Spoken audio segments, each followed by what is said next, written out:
The great hall fell silent as Ambassador Daniel Warner walked to the center of the Galactic Council chamber. His black suit and polished shoes looked strange next to the colorful forms of alien delegates. Some had wings, others had multiple eyes, and a few were just glowing balls of energy. Warner had spent 3 years in this room trying to make Earth's voice heard among the stars. "We have received your terms," Warner said, his voice steady despite his anger. The translator device made his words understandable to every species present. Earth refuses to accept them. A tall, insect-like creature clicked its mandibles. The Zelnari representative had hated humans from the first day they joined the council. "You have no choice, primitive mammal. Your expansion threatens our borders. Your colonies must withdraw from the Nebula 7 sector." "That sector was empty," Warner replied. "We filed proper claims, we followed all protocols." The Vraxian ambassador, a being made of crystalline structures, shifted with a sound like breaking glass. "Empty? You ignore the mining rights we claimed. 3 cycles ago, your kind sees only what you want to see." Warner felt his jaw tighten. 3 years of this. 3 years of insults, accusations, and dismissals. Human requests for trade agreements went nowhere. Applications for technology exchanges were denied without discussion. Even basic questions were met with sighs and eye rolls from species who had been space traveling for thousands of years. "This council was created to promote peace," Warner said, raising his voice. "Yet every time we try to participate, we face walls. When we ask for help with our environmental problems, you tell us to figure it out ourselves. When pirates attack our ships, you say it's our fault for being in unprotected space." The chamber filled with hostile muttering. The Keltar delegate, whose multiple tentacles served as both arms and legs, waved dismissively. "Perhaps if your species learned patience instead of rushing through space like children in a playground, you would earn respect." "Respect?" Warner laughed, but there was no humor in it. "You want respect? For 3 years I've sat in this chamber and listened to you mock our culture, our biology, our right to exist. You treat us like pets who got loose from their yard." A murmur ran through the alien delegates. This was not how humans usually spoke in council. They had always been polite, even when insulted. Warner could see the surprise in their various eyes and sensors. The Sarinth representative, a serpentine creature with silver scales, slithered forward. Among all the council members, only they had shown humanity any kindness. "Ambassador Warner, please consider your words carefully." But Warner was done being careful. He pulled out a data chip and held it up. "On this chip is a message from Earth's government. After extensive consultation with all human colonies and settlements, we have reached a unanimous decision." The council president, a blob-like being from an ancient race, floated closer. "What decision is this?" "Effective immediately, humanity withdraws from the Galactic Council," Warner announced. "All diplomatic relations with council member species are terminated. All treaties are nullified. All trade agreements are cancelled." The chamber exploded with noise. Aliens shouted in dozens of languages, the translators struggling to keep up. The Zelnari representative's mandibles clicked rapidly in what Warner recognized as shock. The crystalline Vraxian actually cracked slightly, a reaction he'd never seen before. "You cannot do this," the Keltar delegate bellowed through its breathing vents. "The council decides when species may join or leave. You have no authority to withdraw." Warner smiled grimly. "Actually, according to Article 764 of the Council Charter, any member species may withdraw at any time. We might be new, but we read the fine print. Unlike some, we take agreements seriously." The council president tried to restore order, its gelatinous form wobbling with effort. "This is unprecedented. Ambassador Warner, surely we can discuss." "There's nothing to discuss," Warner interrupted. He had never dared interrupt the president before, but today was different. "For 3 years you've made it clear humans aren't welcome in your club. Fine, we'll go. But let me tell you something before I leave this chamber for the last time." Every translator in the room was perfectly silent as Warner's words carried through the huge space. "Humanity might be young by your standards, but we're not stupid. We know how to innovate. We know how to adapt, and we know how to survive. You've just lost the most resourceful and determined species in the galaxy." Warner turned and walked toward the exit. Behind him, chaos erupted. The Vraxian Crystal Ambassador was demanding votes for sanctions. The Zelnari representative was screeching about military responses. Smaller species were chattering about trade losses. As the massive doors closed behind him, Warner felt a mix of fear and freedom. Humanity had just made the biggest gamble in its short space-age history. Earth, Mars, Luna Base, and the 47 colonies spread across 12 systems would now stand alone. His communicator buzzed almost immediately. It was a secure channel. From Admiral Patricia Holmes commanding the Human Defense Fleet. Warner, we're getting reports of Council ships mobilizing in multiple sectors. Are we clear to implement lockdown protocols? Affirmative, Warner replied. As of now, every human ship is to refuse docking at Council stations. Every colony is to activate defensive shields, and Patricia? Yes? Welcome to the real universe, one where we stand on our own. Warner disconnected and quickened his pace. Behind him, through the thick doors, he could still hear the sounds of arguing aliens. For better or worse, humanity had withdrawn from the galaxy's grand experiment in diplomacy. What happened next would depend on their strength, their wit, and their unity. Warner smiled slightly as he headed toward his shuttle. The other races were about to learn what isolation had made humanity very good at overcoming challenges alone. Captain Lisa Peterson's hands shook as she read the emergency transmission. Around her, the mining colony of New Haven buzzed with activity. Miners hurried to secure equipment while children were ushered into underground shelters. 2 days, she muttered to herself. They're giving us 2 days to abandon everything we've built here. Her second-in-command, Brett Williams, ran over with a data pad. Captain, sensor readings show 3 Keltar warships entering our system. They're demanding we evacuate immediately. Peterson felt her stomach drop. She had served in Earth's Navy before taking this civilian posting, but she never expected to face an actual invasion. Prep all defensive systems and get me a direct line to Admiral Holmes. The screen in her command center flickered to life. Patricia Holmes appeared, her gray eyes sharp with focus. Behind her, Peterson could see the bridge of the USS Resolution, humanity's largest warship. Admiral, we have Keltar ships approaching New Haven, Peterson reported. They're claiming this sector is now off limits to humans. Holmes nodded grimly. They're hitting multiple colonies. The Council passed a resolution yesterday declaring all human settlements illegal expansions. They're giving us 30 days to pull back to our home system. But these colonies are legitimate. We filed claims years ago. The law doesn't matter to them anymore, Lisa. Holmes paused, then leaned closer to the screen. Here's what's going to happen. You and every other colony captain are getting full military authority. If they fire on you, defend yourself. Don't start conflicts, but don't run from them either. Peterson swallowed hard. Understood, Admiral. As the transmission ended, the red alert sounded. The Keltar ships were within weapon range. Captain, Brett called out, they're hailing us, on screen. The familiar tentacled form of a Keltar commander appeared. Its breathing vents fluttered angrily as it spoke. This colony violates Galactic Council law. You have 12 hours to begin evacuation. Peterson straightened her uniform.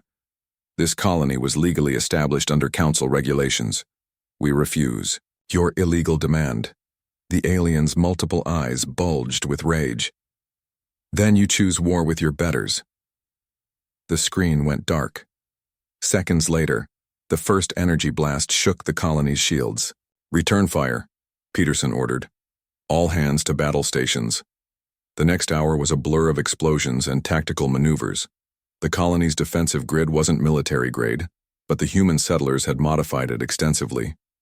Railgun turrets that were meant for mining asteroids now targeted warships. The 3 Keltar vessels had expected an easy victory against civilians. They got a fight instead. Meanwhile, light years away, the Galactic Council chamber echoed with angry voices. The Vraxian representative's crystalline form vibrated with fury as it addressed the assembly.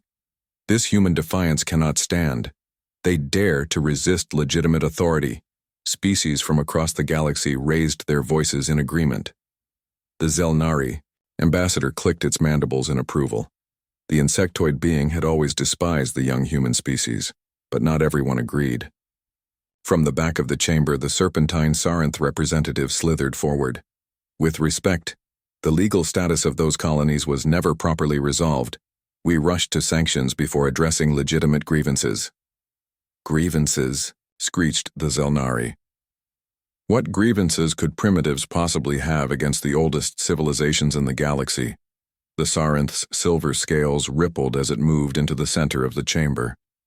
Perhaps the same grievances about respect and fair treatment that any sentient species would have.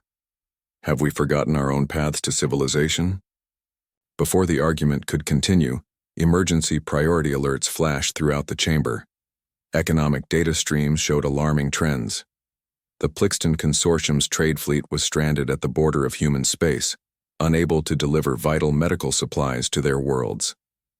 The Velkari mining guilds were reporting critical shortages of rare elements that only human colonies had reliably supplied. In his office overlooking the council spires, Minister Drex of the Plixton examined the financial projections on his desk. His small gray form hunched over the numbers with growing concern.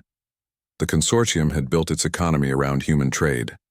Their medical technology, entertainment products, and advanced computing systems all depended on human resources and ingenuity. Minister?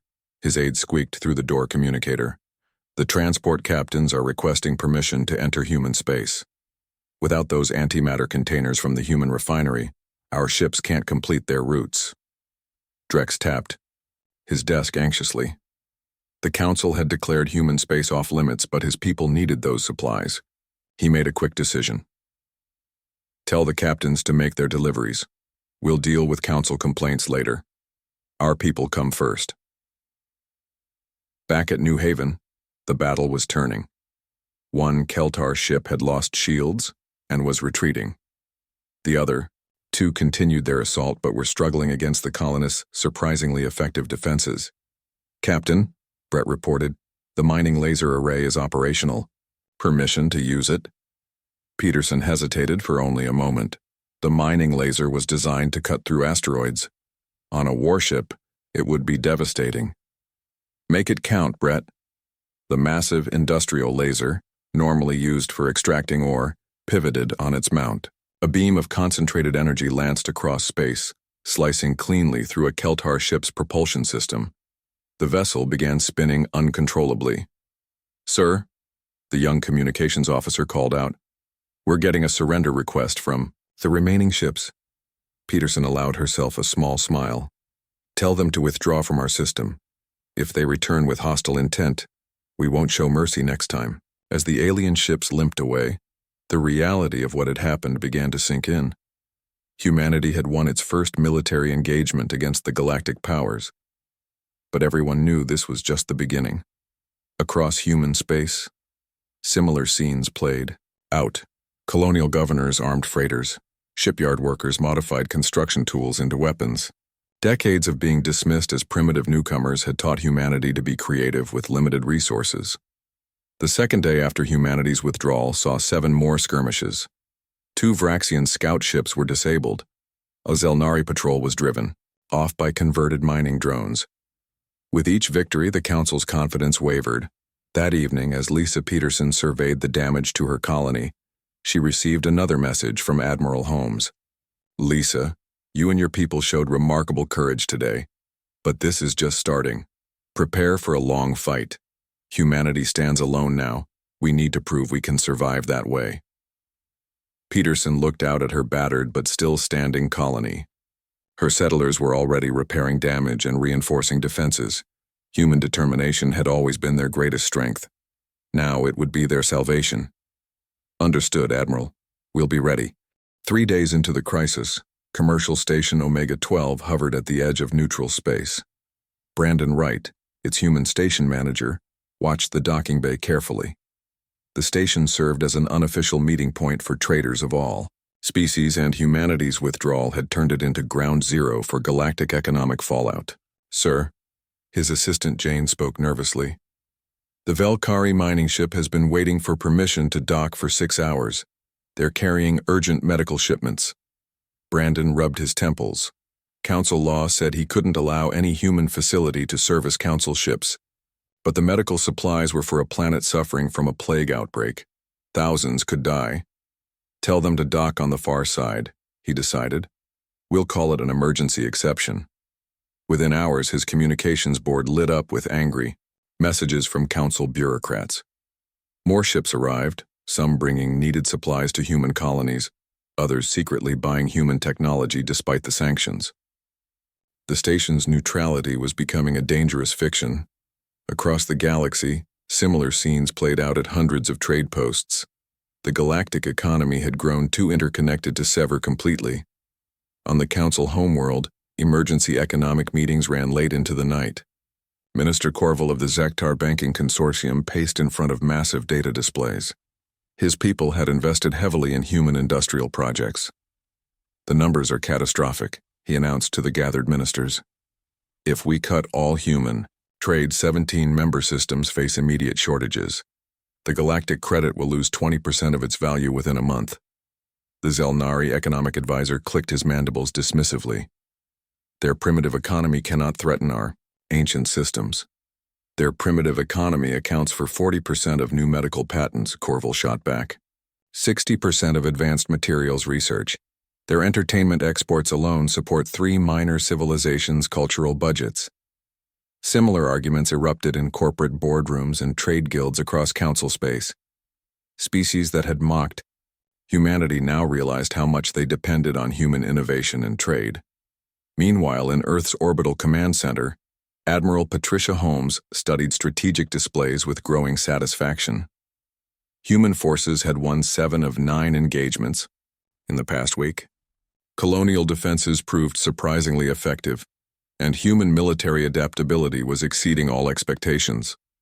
Her Chief of Staff, Commander Kevin Matthews, entered with new intelligence reports. Ma'am, our deep space probes detected something interesting. The Keltar Dominion is pulling fleet elements from their border with the Treghar Empire. Holmes raised an eyebrow. The Keltar and Treghar have been at each other's throats for centuries. Why would they weaken that frontier? Because they're redirecting those ships toward human space, Matthews explained. But here's the kicker. The Treghar are massing forces on the weakened border. They might use this as an opportunity to settle old scores. A tight smile crossed Holmes's face. So the Council's campaign against us might trigger a war between its own members. Interesting. As word spread of Keltar fleet movements, the Treghar Empire's parliament erupted in debate. The lizard-like species had fought the Keltar over disputed territory for generations. Now their ancient enemy was leaving its flank exposed to attack humans, a species that had done nothing to the Treghar. Ambassador Veshan, a veteran diplomat with scarred scales, slammed his clawed hand on his desk. This is our chance to reclaim the stolen Drek system. The Keltar show their vulnerable side to punish primitives who dared speak back. Let them face the consequences of their arrogance. The Treghar military began mobilizing, but not to support the Council's actions against humanity. They prepared to exploit the strategic weakness created by the anti-human campaign. From the shadows of the Council's back channels, the neutral Plixton Consortium watched events unfold with growing alarm. Their leader, Minister Drex, called an emergency meeting of non-council trade groups. Species of the independent worlds, he addressed the holographic gathering. We face a choice. Do we honor sanctions that destroy our economies? Or do we deal with reality, that human trade keeps many of us alive? The Velkari representative, a floating jellyfish-like creature, glowed with agreement. We've already lost 3 mining operations. Without human technical support, their modular extraction systems are irreplaceable. One by one, minor powers and independent traders announced they would ignore the sanctions. They couldn't afford to lose human technology, human medicine, and human manufactured goods. Back at Commercial Station Omega-12, Brandon Wright faced an impossible situation. Council ships arrived demanding enforcement of sanctions. Human vessels needed legitimate docking rights, and increasing numbers of independent traders wanted to use the station as a neutral trading post. His solution was creative and risky.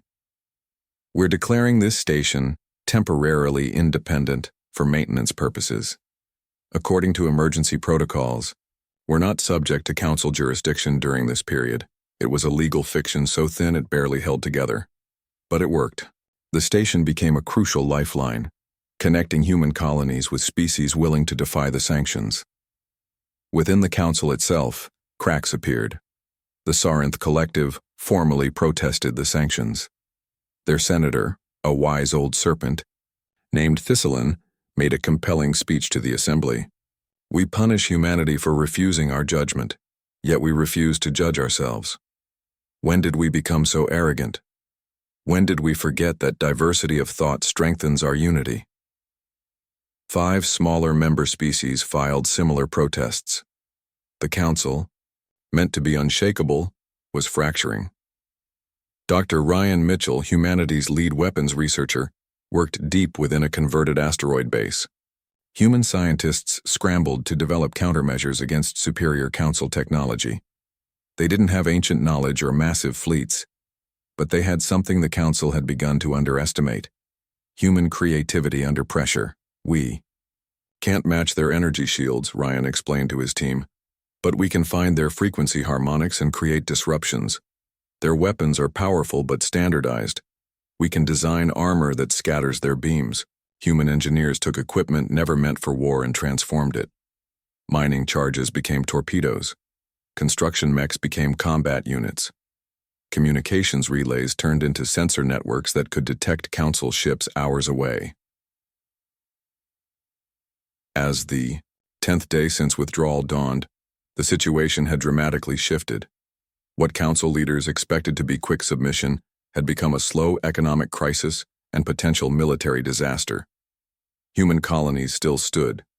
The galactic economy was showing dangerous instability, and ancient rivals were eyeing each other with new interest. In a secret transmission to Earth's leaders, the neutral Sarinth offered an observation. You have done something remarkable. You forced a 3,000-year-old institution to reveal its weaknesses in barely 2 weeks. Whether you fight or hide, the Council will never again see you as primitive newcomers.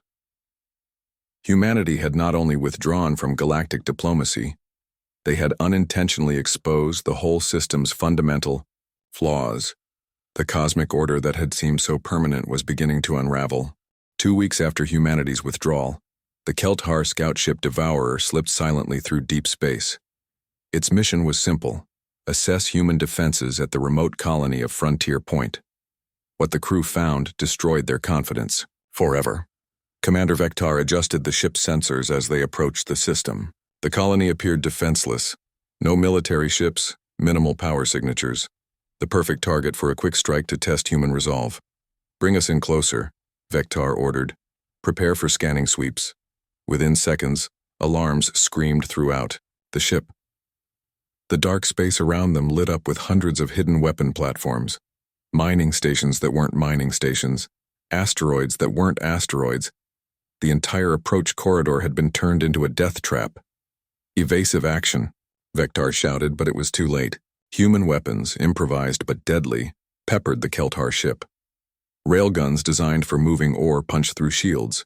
Fusion torches meant for asteroid braking carved into their hull. The battle lasted 3 minutes. When it ended, the Devourer limped away, its tentacled crew stunned. The primitive humans had transformed their asteroid field into a fortress. Where the Kelthar saw empty space, humans had built an invisible maze of sensors and weapons. News of the defeat spread quickly through Council military channels. Other species began reviewing their intelligence on human capabilities. The confident assumption of easy victory started to crumble. On Earth, hidden deep within the Rocky Mountains, Dr. Ryan Mitchell celebrated a breakthrough. His team had cracked one of Council technology's biggest mysteries. The gravitational drives all Council ships use operate on the same base frequency, he explained excitedly to his research team. We can't build our own yet, but we can interfere with theirs. Watch. This. His prototype device activated, filling the laboratory with a high-pitched hum. On the testing platform, a borrowed Council engine crystal vibrated violently before shattering. If we can mount these on our defensive platforms, he continued, their ships will literally fall out of space when they attack. They'll have to Revert to slower engines to fight us. Scientists across human space worked around the clock. They couldn't match Council technology directly, but they found creative ways to defeat it. Human warfare had always been about adaptability rather than pure strength. Meanwhile, the Treghar Empire made its move. Using the cover of Council focus on humanity, they launched a surprise attack on 3 Kelthar border systems. Ancient grudges exploded into open warfare. Ambassador Veshan stood before the Treghar parliament, his scarred scales gleaming with triumph.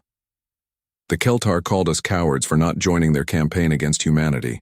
Now they face their own neighbors while chasing ghosts at the galaxy's edge.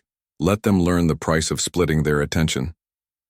The Council emergency session called to address this new war devolved into chaos. The Kelthar demanded immediate support against Treghar aggression. The Zelnari refused to weaken their own forces. The Vraxian representatives' crystalline form cracked and reformed continuously, a sign of extreme stress. This is exactly what humanity wanted, screeched the Zelnari ambassador. They've turned us against each other. The Saranth representative, Thyselin, raised her serpentine head calmly. Fascinating how you blame the species you expelled rather than examining your own actions. The Kelthar chose to attack human space. The Treghar chose to exploit that choice. These are not human decisions. Through the arguing aliens, the neutral Plixton observer noted something troubling in the economic data streams. 7 Council members were secretly violating their own sanctions. Trade ships marked as maintenance vessels carried human goods. Research facilities labeled as decommissioned continued receiving human technical support. The great lie of Council unity was unraveling faster than anyone admitted publicly. In the frontier regions, Captain Lisa Peterson prepared New Haven Colony for what intelligence suggested would be a massive attack. Human colonies had proven surprisingly difficult to suppress, so the Council was planning a coordinated assault on multiple targets. We need to show them something new, she told her defense coordinator, Brett Williams. Something that changes the whole game. Their solution came from an unexpected source. Human mining colonies had developed techniques for manipulating gravity fields to extract resources from unstable regions. Now they would use those same techniques for warfare. The mining team led by Alice Chen had been working on stabilizing a local asteroid field rich in rare metals. Her gravitational manipulation process could hold dozens of rocks in perfect suspension. Peterson saw a different application. Alice, can your gravity fields move objects instead of just holding them? Chen grinned. With enough power, absolutely. The mining platforms can redirect anything within range. New Haven wasn't just preparing defenses. They were building a new type of weapon using their mining technology. If Council ships attacked, they would face something no military doctrine had prepared for. Asteroids thrown at relativistic speeds by modified gravity fields. The Council's planned offensive involved 12 warships targeting 3 human colonies simultaneously. Military analysts had studied human defensive capabilities extensively. They calculated precise attack vectors to minimize casualties while forcing surrender. What they didn't calculate was human lateral thinking. As the strike force approached their targets, humanity sprung its surprise. Kelthar ships found their systems disabled by gravity disruption fields. Zelnari vessels suddenly couldn't maintain formation as their drives fluctuated wildly, and when they pressed forward despite the problems, they discovered colonies protected by defensive grids that didn't just block attacks. They redirected kinetic force back at aggressors. The largest ship in the attack force, a Vraxian dreadnought, received the full impact of a redirected asteroid. The massive rock, accelerated to incredible speed by gravity manipulation, shattered against shields that weren't designed for such unconventional assault. "Retreat," the fleet commander ordered. "All ships, full withdrawal." As battered Council vessels limped away from human space, Admiral Patricia Holmes received damage reports. Minimal casualties, some shield damage, nothing critical. The empire builders of the galaxy had been turned back by converted mining equipment and civilian ingenuity. In the Council chamber, the atmosphere grew desperate. Their military superiority, assumed for millennia, was proving ineffective against human resourcefulness. Economic pressures mounted daily. Member species were violating sanctions with increasing boldness. The Keltar ambassador, nursing wounds from both human resistance and Treghar attacks, made a proposal that would have been unthinkable weeks earlier. Perhaps we should reconsider our position. These humans are proving more difficult than anticipated. For the first time since humanity's withdrawal, a council member spoke openly about compromise. The momentum of the crisis was shifting as dramatically as the battle tactics. Hidden away in secure channels, human leadership began receiving overtures. Not formal communications, the council couldn't admit failure so directly, but subtle signals through neutral parties. Species that had scorned humanity as primitives now sought ways to end a conflict they were losing, not just militarily, but economically and politically. The stage was set for humanity to define new terms of galactic citizenship, not as supplicants requesting entry to the old order, but as equals demanding recognition on their own merits. 3 weeks after humanity's withdrawal, the message every council species dreaded appeared on their screens. Major trading routes had ground to a halt. The Velkari medical crisis worsened as artificial organs from human labs stopped arriving. The Plixton Consortium reported entire planetary economies on the verge of collapse. In the Council's emergency economic chamber, the truth could no longer be hidden. Minister Corville displayed the devastating numbers to silent aliens. Our combined GDP has dropped 18%. The galactic credit lost 60% of its stability. Without human innovation and trade, our systems can't function. The Zelnari representative, once so confident, clicked his mandibles nervously, but admitting failure now would destroy our authority. The Council has never retreated from a position in 3,000 years. From the observation gallery, neutral species watched with interest. The mighty Council was crumbling not from military defeat, but from economic reality. On Earth, Ambassador Laura Harrison reviewed the situation with Admiral Holmes and the Human Leadership Council. News reports from across the galaxy painted a clear picture. The Council's attempt to pressure humanity had backfired spectacularly. The Keltar have lost 18 ships in their war with the Treghar, Holmes reported. They're pulling forces back from our border to reinforce their homeland. The Vraxian economy is contracting as their crystal mines lack human extraction equipment. Harrison nodded thoughtfully. As Earth's former Minister of Trade, she understood leverage. They need us more than we need them. But destroying the Council isn't our goal. A galaxy with no structure helps no one. The Council President's office received an unexpected message through neutral Sarinth channels. It was a single line. Earth Ambassador Harrison requests one final Council appearance. The Serpentine Sarinth representative Thistlein delivered the message personally to the bloated president. Perhaps it's time to hear what they propose. Pride starves no one, but economies feed everyone. When Ambassador Harrison entered the council chamber, the atmosphere was completely different from Daniel Warner's exit 3 weeks earlier. Aliens who had dismissed humans now watched carefully. The chamber buzzed with anxious whispers. Harrison stood at the center where Warner had made his declaration. Her voice was calm but firm. Representatives of the Galactic Council, I come, not to seek readmission under your old terms. I come to propose a new arrangement. The Zelnari ambassador started to speak, but the president silenced him with a gesture. Let them hear. The past weeks have proven something fundamental. Harrison continued. Galactic civilization needs diversity of thinking. Human innovation drives medical advances. Our adaptability improves mining efficiency. Our entertainment industry enriches cultures. Your economics depend on our connections. She paused, letting the words sink in. Every species present knew these truths now. But you also offer knowledge we need. Your scientific heritage could accelerate our development by centuries. Your navigation databases would help us explore safely. Your cultural exchange would prevent many mistakes young species make. The Vraxian representative's crystal structure shifted hopefully.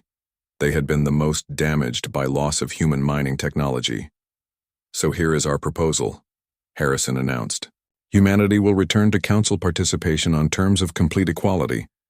No mentorship period. No restricted access to information. Full voting rights alongside the eldest species here. The chamber erupted in protests, but fewer than weeks ago. Many species remained silent, calculating the benefits versus their pride. Furthermore, Harrison raised her voice over the noise. We propose establishment of the Innovation Council, a body where new member species can share fresh perspectives without the hierarchy that stifles creativity. This would be open to all, new species and old allied equally. The Saranth representative's scales glimmered with approval. Several smaller species began messaging each other excitedly. Innovation without condescension. Many had waited centuries for such an opportunity. Minister Drex of the Plixton Consortium could no longer maintain neutrality. On behalf of independent trade guilds, we support this proposal. Our economies confirm that diversity strengthens all of us. The council president seemed to age before their eyes. 3,000 years of tradition demanded one response, but reality demanded another. The room waited. The council must adapt, the president finally announced, its gelatinous form rippling with resignation. Else we become as stagnant as those who refused to join us millennia ago. Humanity's proposal deserves consideration. Behind closed doors, the real negotiations began. The proud Zelnari demanded concessions on territorial boundaries. The Keltar needed help ending their unexpected war with the Treghar. The economically devastated species required immediate trade restoration. Harrison and her team worked through each issue methodically. Human colonies would recognize traditional Zelnari mining claims, but adjacent zones would be jointly developed. Human mediation would help resolve the Keltar-Treghar conflict in exchange for permanent peace treaties.